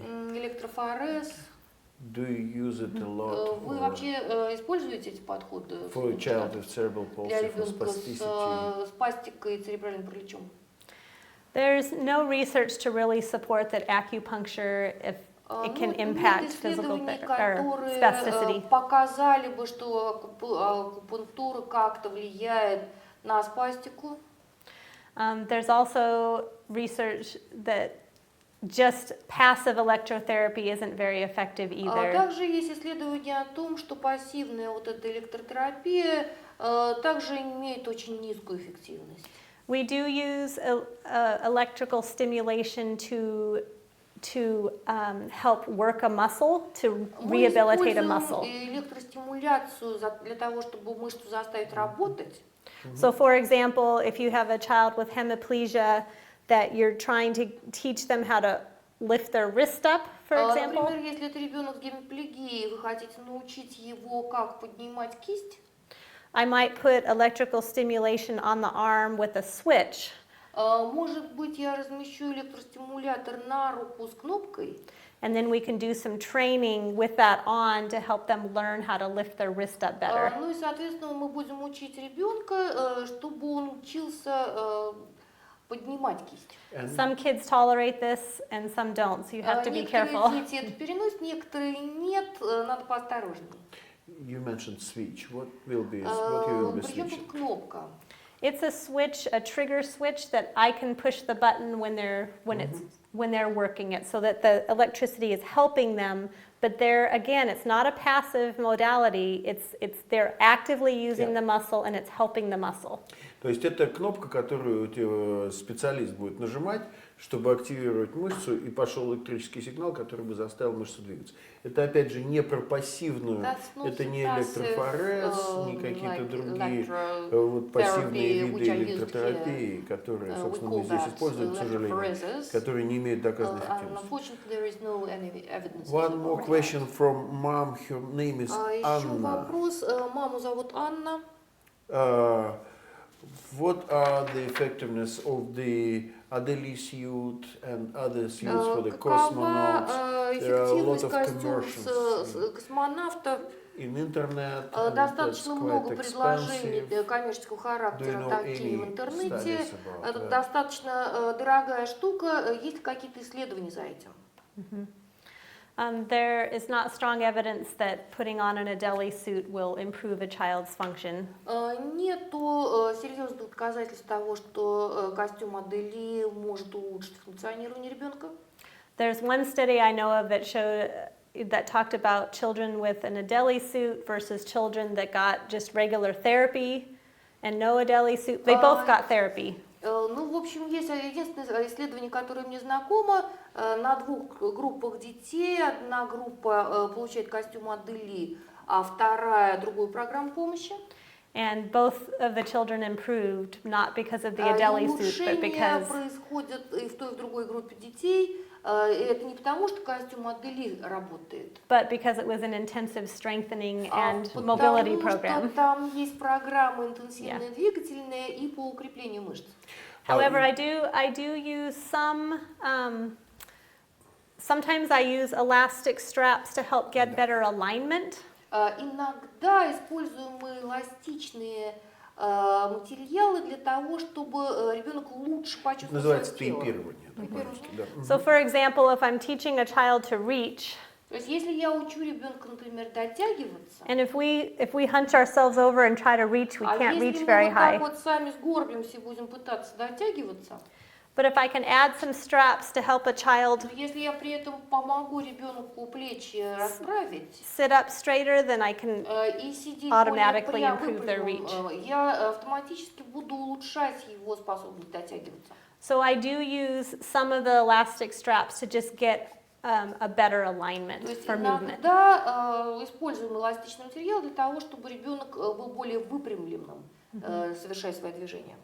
That's the same reason sometimes we use braces or straps on the feet to get... Именно поэтому мы также используем ортезы на руки или на ноги. Я хотел бы тоже прокомментировать. Мне кажется, идея очень похожа с вертикализаторами, с правильным положением тела, которые используются в зарубежных клиниках и в международном опыте. Но разница в том, что обычно костюм одевается только на период помощи, ну вот какой-то короткий период реабилитационный. А оборудование мы можем выдать домой и использовать его каждый день. Мы можем использовать это в детском саду, в школе, где угодно, там, где находится ребенок или взрослый. И, собственно, мы помогаем телу находиться в правильном положении тела длительное время.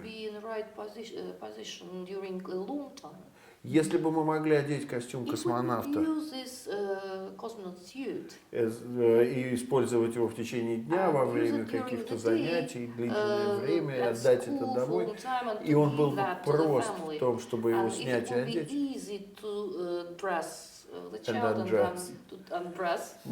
может быть, в этом был бы тоже какой-то... Но вот так просто долго его на ребенка надевать, Dressing the потом child for короткий a very long промежуток time, then времени very short time the child is иметь using that. возможность его использовать, наверное, вот Maybe поэтому because и не of that, that's получается. also functional and useful. So, a lot of questions. Вопросов много. I don't know if it's question for you. What will be a reason to use Botox? In Какая which причина situation? может быть для использования ботокса, в какой ситуации? And that's a question from Olga. And Это if вопрос I от understood Ольги. correctly, the Насколько я Olga's понимаю, son, he is 5 years old, сыну Ольги 5 лет. and he has a hyperkinetic. У него Cerebral гиперкинетическая форма спастического церебрального So she is паралича. asking two questions: what are the reasons for the Botox, and То есть, and how we Какого, can work with hyperkinesis? что делать с гиперкинезами и в чем смысл использования ботокса? So usually with dyskinetic cerebral palsy, usually tightness is not an issue. Но обычно при дискинетической форме церебрального паралича мышечная спастика это не главная проблема. So I'm not sure in that case why Botox would be used because it's primarily used for children with spasticity. И я не уверен, что в этом случае мы вообще стали бы использовать ботокс. Мы не знаем просто про вашего ребенка, потому что обычно он все-таки используется при выраженной мышечной спастике. In fact, children with hyperkinetic cerebral palsy usually need a lot of stability.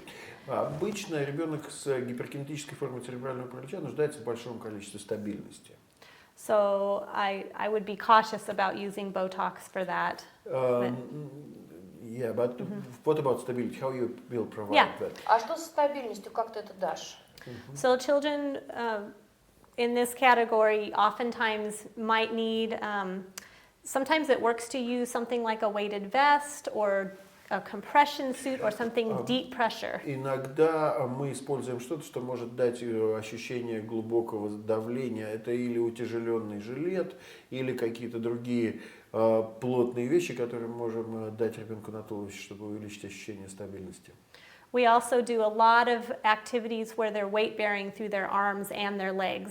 Мы также очень много активностей выдумываем, которые позволили бы получить ощущение веса, удержание веса на руках и на ногах.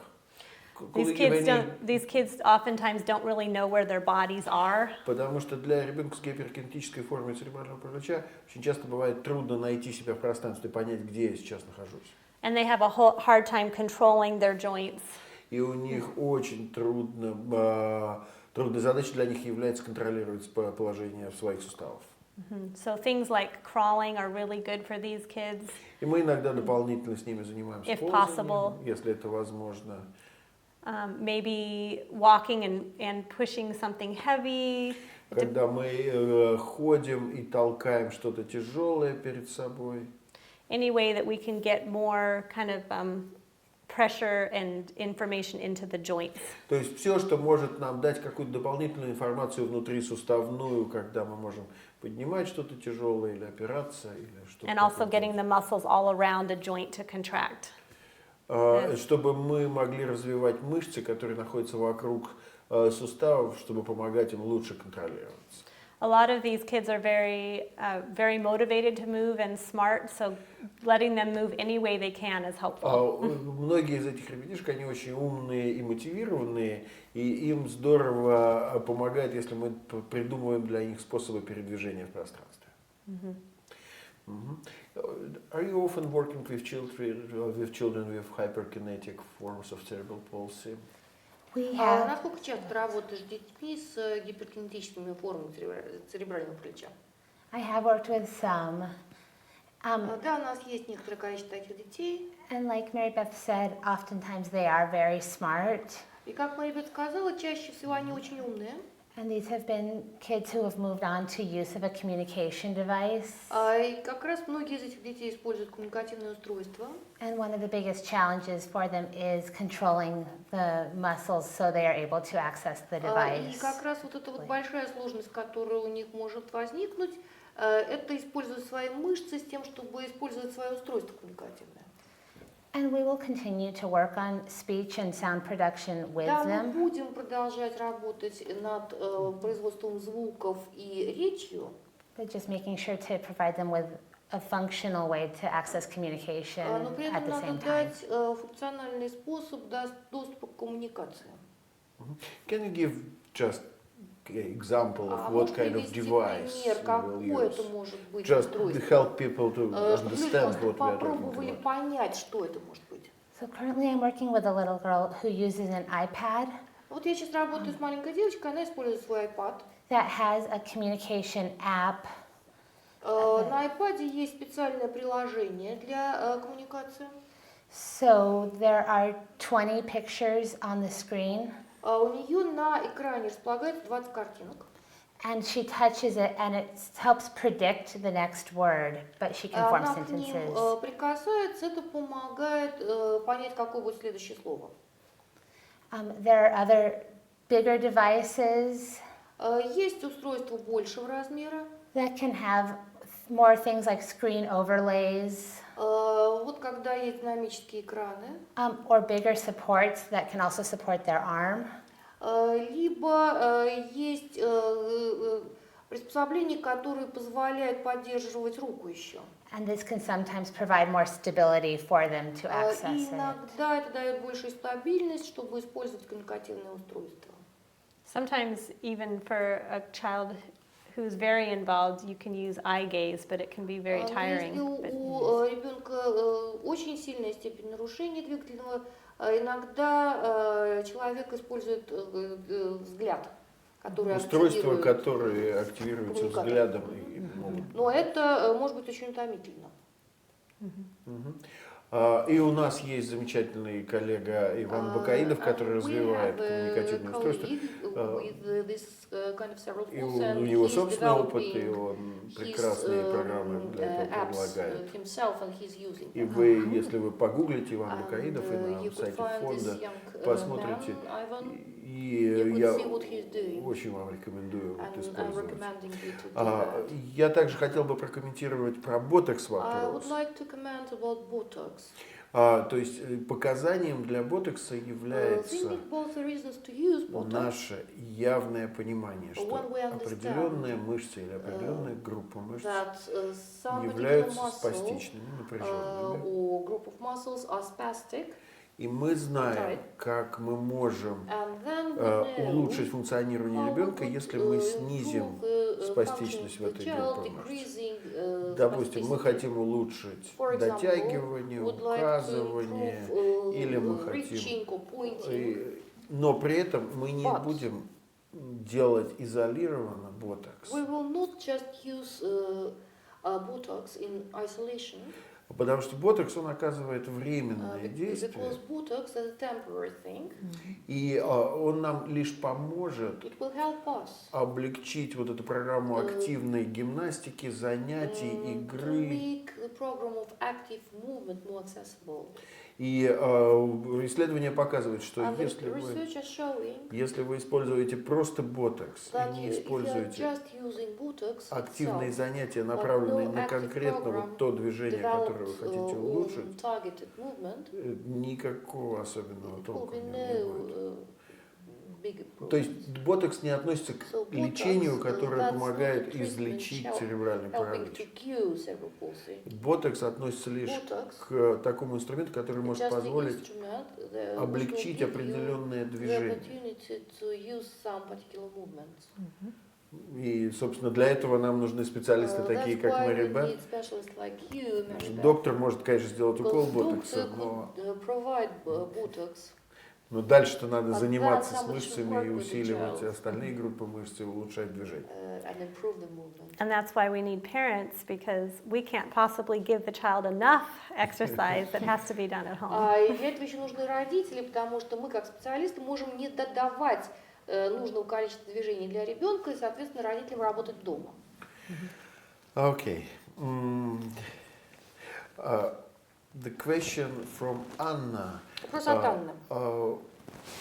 He has a child with Leah syndrome, У and ребенка синдром Леа. the child is 17 years old, Ребенку 17 лет. and they have ataxia.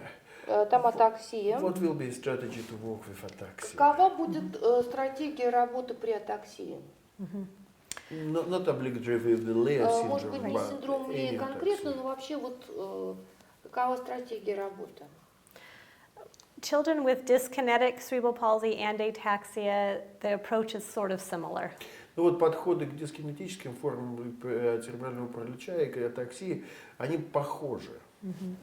So for children with ataxia, they have they can vary a lot in their movement and might have a hard time kind of staying centered and balanced. То есть им трудно оставаться вот на центральной линии, трудно удерживать баланс. So using a lot of those same strategies of weight bearing, pushing resistance, И мы опять же будем использовать все стратегии, которые позволят нам ощущать вес собственный и вес дополнительный, когда мы можем работать с утяжелением или толкать что-то тяжелое. If a child can climb, climbing is a wonderful activity. А если есть возможность залезать, если ребенок может залезать или, допустим, подниматься, используя свои конечности, это замечательная была бы активность.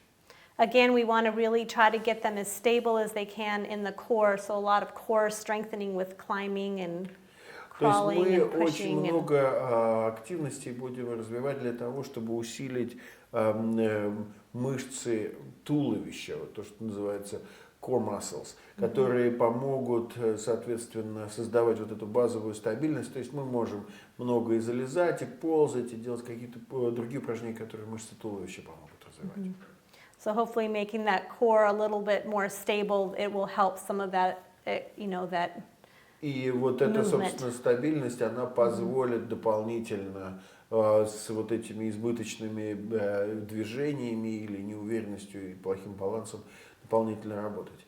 But also probably a lot of the equipment when they don't need to struggle with the movements. Оборудование, использование для того, что если у человека есть реальные проблемы с движением. Because probably it will be good for the child who is very Наверное, было бы unstable to have a хорошо more для stable человека position использовать оборудование, если он during working with the нестабильно computer поддерживает свое положение тела, и будет сложнее тогда и с компьютером работать, and learning и and playing. учиться, играть. Again, if they don't have the stability to provide that for them. То есть, опять же, если недостаточно собственной стабильности, значит, мы с помощью специального оборудования, специального кресла и всего остального будем добавлять эту стабильность. And again, we go back to that rehabilitating and compensating. И вот у нас опять возникает вот этот вопрос реабилитации и компенсации, да? Восстановление функций и предоставление большей независимости. And it's good to work on both. И нам нужно работать над обоими задачами. Я хотела бы чуть-чуть продолжить отвечать на вопрос по поводу зависимости от мамы. Мы говорили о коммуникации, I о wanted ее to continue to важности. talk about this dependency of the mom. I started to talk about the importance of communication. Еще важным подходом является использование визуальной поддержки. But also the important thing is to use the visual support. Соответственно, это даст ребенку возможность зависеть не от одного человека, а использовать свою систему визуальной поддержки. So it can give the child possibility to understand not just the mom, but other people if they will use the visual Ну и support. лучше понимать, что его ждет в какой-то предсказуемости. But also better understand what happened next. И я уверена, что коллеги в Астане умеют это делать. Мы работали с коллегами из Астаны, они используют эти подходы. And I'm sure our colleagues from Kazakhstan, they know how to do that because we worked with them, so just ask them. Здесь есть еще один вопрос, тоже, кстати, из Астаны, который все наши квалификации, возможно, задействует. Another question from Kazakhstan is Как улучшить сон? how we can improve sleeping. Семья пробовала разные методы, обращалась к неврологу, психиатру, Already tried different но ways. лекарства не дают Asked улучшений. psychiatrist, asked neurologist, Он but спит the 4-5 часов medicine, the ночью, drugs doesn't help. Child sleep 4-5 hours per либо night. долго засыпает, либо рано And просыпается. it's difficult to go sleep and then difficult Днем to спит sleep. 1,5-2 часа, And there is a day sleeping time. Если его не 1 укладывать hour and a днем, half. он уснет сам к 7 часам вечера, проспит 2 часа, потом не спит всю ночь. And the child, if he is not sleeping at day, when he will fall asleep at evening, but when after 2 hours he woke up. Гулять, купать, уставать, пробовали все.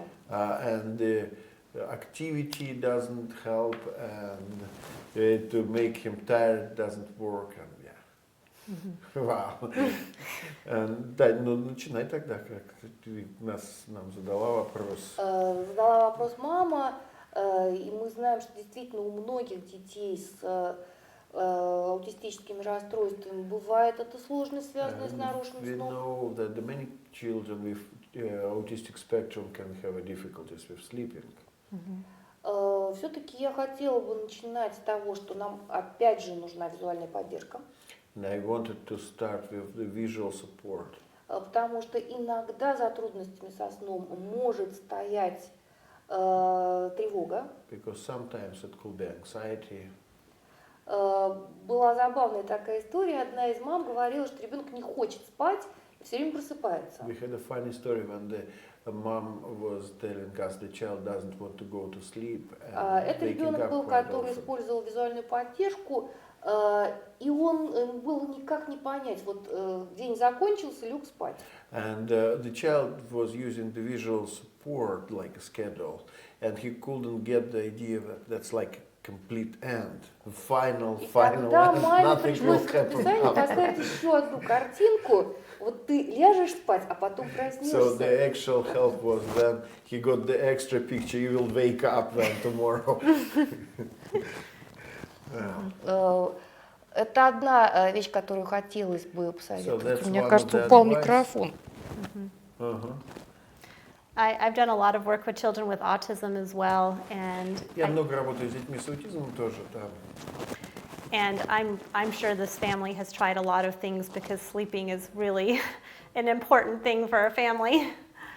Ну и это важная такая штука для семьи, потому что сон, он затрагивает всех. However, children with autism do very well with routines. Ну и для детей, которые хорошо справляются с рутинами, So it may mean, you know, trying to slowly change that routine of sleeping during the day. Возможно, есть необходимость изменения вот этой рутины в течение дня. Здесь микрофон.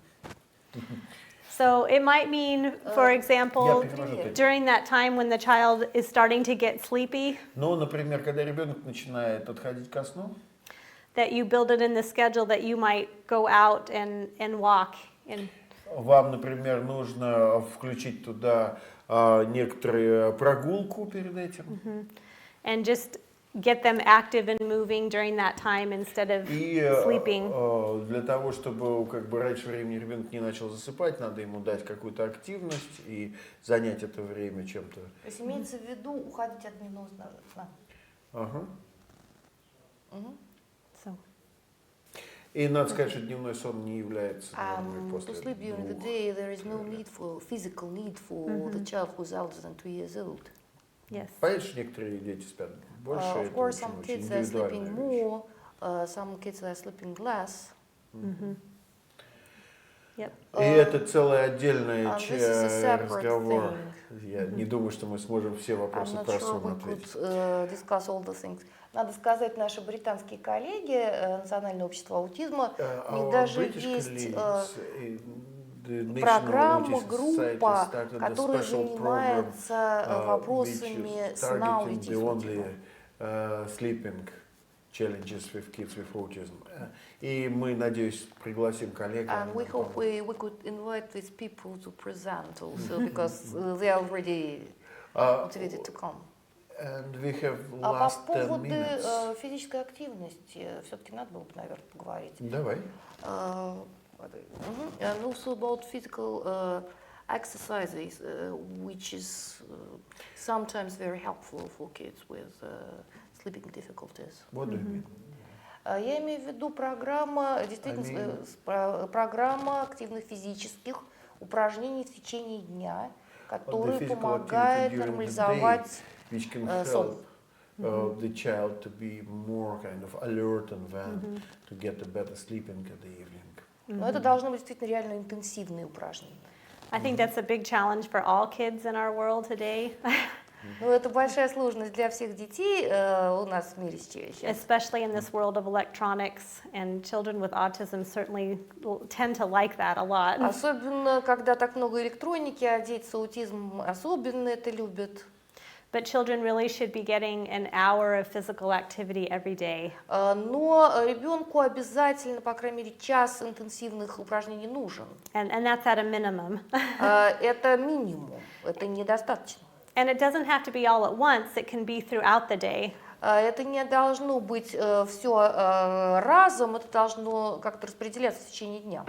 And I know it can be challenging in the cold winter months when it's dark. Я знаю, что это может быть сложно, когда у вас такие длинные зимние месяцы, еще и темно. And it may take some creativity, И может потребоваться определенного рода креативность для этого. but even walking, Но inside даже of просто a shopping mall прогулки, can be helpful. да хоть даже в торговом центре, все равно это полезно. У нас остается 10 минут. We just have 10 minutes. У нас есть еще вопросы, We have questions. некоторые из них мы уже отвечали, они повторяются. Some of them, they are the same question that we already talked about. Например, мама еще одна example, спрашивает, Наиля, the что mother is делать, asking, если одна нога What короче should we другой? do when the leg is short, one leg is shorter than another one? И Мэри Беф уже And we говорила already о том, talked что about это, that. наверное, если нет других сложностей у ребенка, это ортопедическая проблема. And probably some посоветоваться с orthopedic ортопедом. support is needed. И, соответственно, у нас есть, и похоже, мы в общем и целом на все вопросы остальные ответили. And it looks that we almost covered all the questions we got. I do want to say something that I didn't feel like I addressed earlier, and I think Я that's хочу еще кое-что сказать. Похоже, я раньше об этом не успела еще сказать. for children who aren't up walking on their own and getting that good weight bearing through their legs.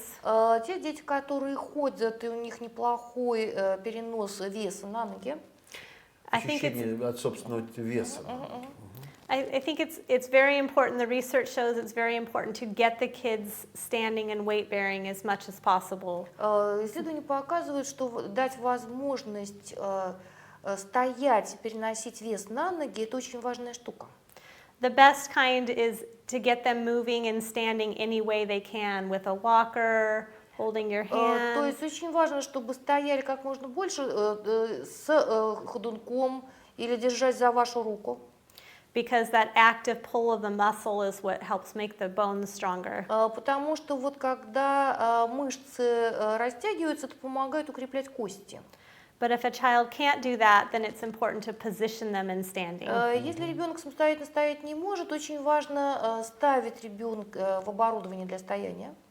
And ideally, if you can do an hour a day, even if it's half hour in the morning, half hour in the И в evening, идеале, если можно ребенку стоять час в день, например, полчаса с утра, полчаса вечером, it can help the bones get stronger. это помогает костям стать сильнее. It can help tight muscles like the knees and ankles stretch Это out. помогает растягивать напряженные мышцы, как, например, колено, голеностоп. It can help with head control, like learning to control a Это child's head. помогает с контролем головы, когда ребенок учится удерживать свою голову. It can help with things like digestion, just being upright. Это помогает с вопросом пищеварения, просто тот факт, что ребенок находится в стоячем положении. So I just Breathing wanted to also. encourage that. Ну, с дыханием и много с чем.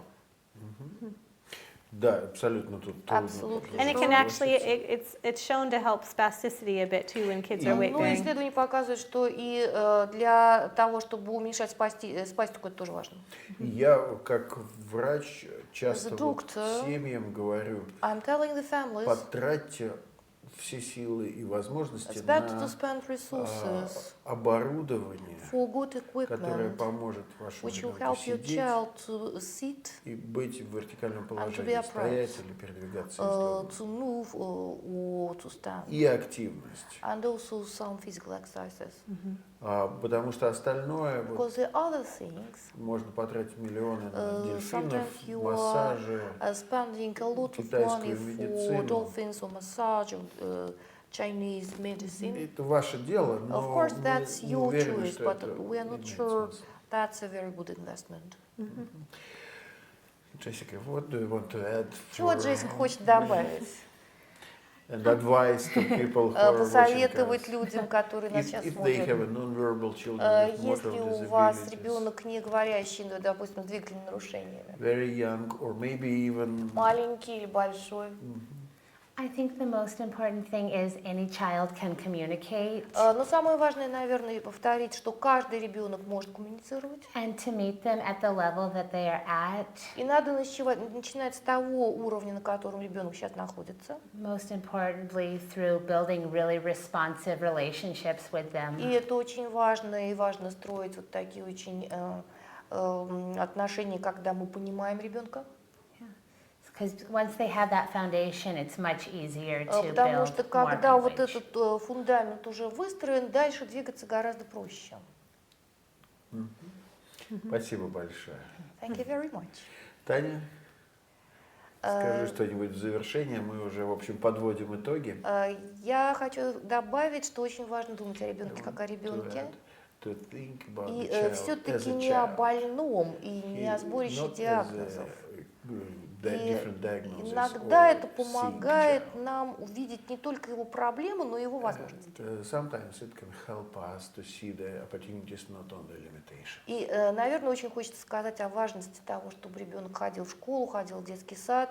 Сейчас законодательство позволяет это And also делать. it's important for the child to be in a preschool and a school. И при нашей самой-самой высокой экспертизе вообще дети всему Law учатся now от is very детей. positive in Russia. And the children are learning from other children more than from the experts. Да, и каждому ребенку нужна семья. Every child needs the family. Мы очень рады, когда And we родителям are very получается happy справиться, when the parents are able to и manage. ребенок не превращается в такой The объект child is ухода, not just the object может of быть за care. столом, может The получать child could радость, be with the когда family качество at the жизни table семьи when the quality of life of the family is достойное, quite good. и когда, собственно, And родителям не приходится задумываться о каких-то, в общем, вещах, которые могли бы не позволить ребенку пойти в школу, when there в are детский no сад. obstacles for the child to visit school or preschool setting. Спасибо вам большое. Thank you very much, everybody. И спасибо гостям нашим. Thanks for our guests. Спасибо. Мгм. Я надеюсь, что это было And вам I hope интересно, it и was я interesting надеюсь, for you. что мы к вам вернемся снова. Вы And we will be можете back. найти больше You'll материалов find more materials, more на resources сайте at Naked Heart Фонда «Обнаженные website. сердца». И там есть такой раздел, он называется There «Ресурсный is центр». a part of the site, a resource center, И там есть больше лекций по and there are more коммуникации, presentations and videos about communication и and other больше topics. презентаций по двигательным More нарушениям. to disability. И там есть предыдущие записи уже And в the previous Мэри webinar that you took part a year ago. Так что вы можете So их посмотреть и найти больше you are very welcome to интересных use those материалов. resources, and you will find a lot of interesting things there. Спасибо большое. Thank you very much. До свидания. До свидания.